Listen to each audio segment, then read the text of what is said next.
All right, let's get right into it. If you're a founder or really anyone trying to build something, you know there's this constant battle going on. It's this fight between all the noise coming from the outside and that quiet, steady voice on the inside. Well, this is all about how you win that fight. And more importantly, why winning it is probably the biggest strategic move you can make. Yeah, this quote, it just nails it, doesn't it? A new story starts when you finally decide to trust the voice inside you more than all that noise around you. See, it's not about inventing some brand new idea. It's about finally listening to the one that's been there the whole time. It's a choice, really. A choice to trust your own signal instead of all that static. So, let's talk about what that static actually is. So, we're going to start with a concept that I'm pretty sure everyone listening has felt at some point. It's called the validation trap. And look, it sounds simple, right? But it's easily one of the most common and most expensive hurdles for anyone trying to lead. So what is it really? The validation trap is basically a strategic mistake.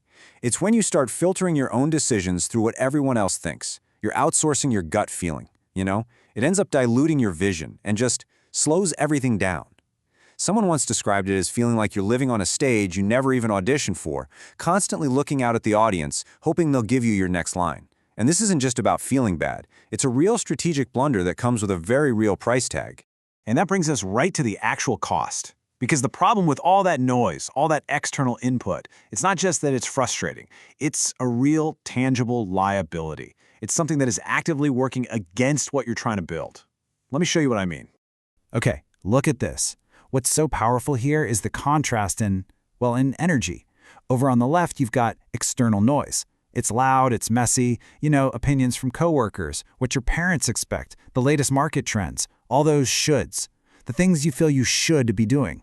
But then look at the right, the inner voice. The words are totally different. Quiet conviction, your truth, the direction that returns.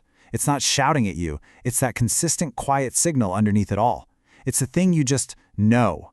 The trap is when we let all those loud shoulds completely drown out the quiet no's.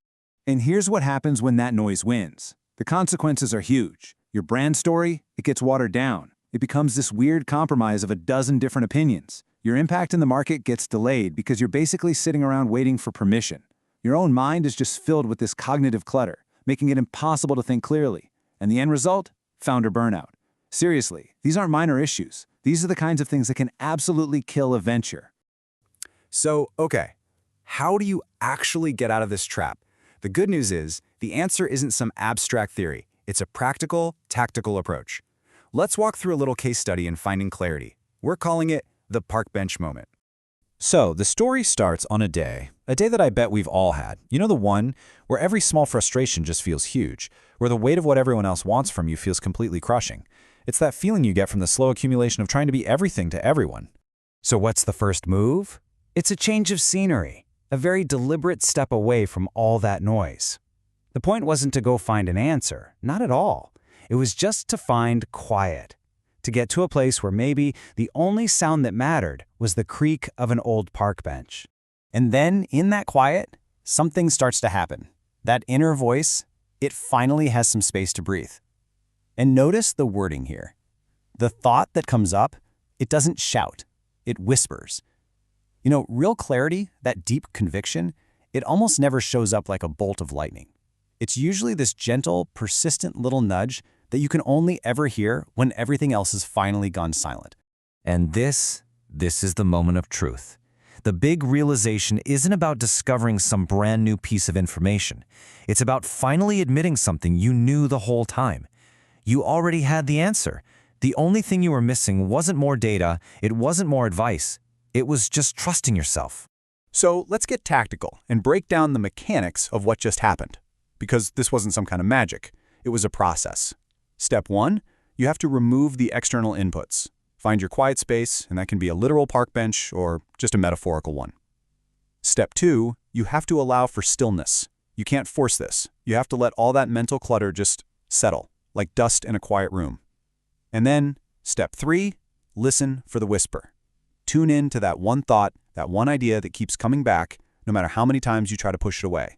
That's your signal. All right, now this is where we pivot. We go from all this internal work to real external impact. Because this so-called soft skill of listening to your gut, it's actually a hard-edged, incredibly powerful business advantage. This is how your personal truth becomes your power in the market. So I want you to just take a second and really think about this. What is it for you? What is that truth that you already know deep down, but you keep putting off? The one you're waiting for somebody else to tell you is okay. The move you're afraid to make, the story you're afraid to really tell, that's not some side issue. That right there, that's the whole game. You know, we have this tendency to dismiss that inner voice because it feels soft. We want the hard data, the loud and clear confirmation from the outside world. But this quote is such a critical reframing. That quiet, soft feeling, it's not a sign that you're uncertain. So often, it's actually the quiet confidence of something that is just fundamentally true. And this right here, this is the core idea of this whole explainer. Think about it. Anyone can copy your product features. Sooner or later, someone will copy your business model. But the one thing, the only thing no one can ever replicate, it's the story that comes from your authentic inner truth.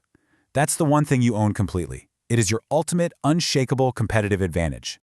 Okay, let's bring this all home. The final piece of the puzzle is all about execution. Because having a great idea, having a clear vision, it's kind of useless if it doesn't lead to impact, right? So this is all about closing that gap between the two. Here's the bottom line. When you operate from that place of narrative conviction, when you just know your story is true, you move so much faster. You stop all the second guessing. You stop waiting around for another meeting to get approval. And that path, from your great idea to its impact on the world, from a concept to a real customer, it gets dramatically shorter and way more direct.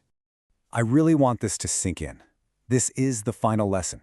Your voice, your truth, it does not need to be validated by anyone else to be true. It's not a proposal that you're submitting to a committee for approval. It's an axiom. It's the foundation you build everything on. It's true simply because it's yours. And so, we're going to end right here. But this isn't just a rhetorical question to make you think. It's really a call to action. Because the moment you stop asking for permission, the moment you stop seeking that external validation, that is the moment your real story and your real impact can finally begin. So what story are you going to build?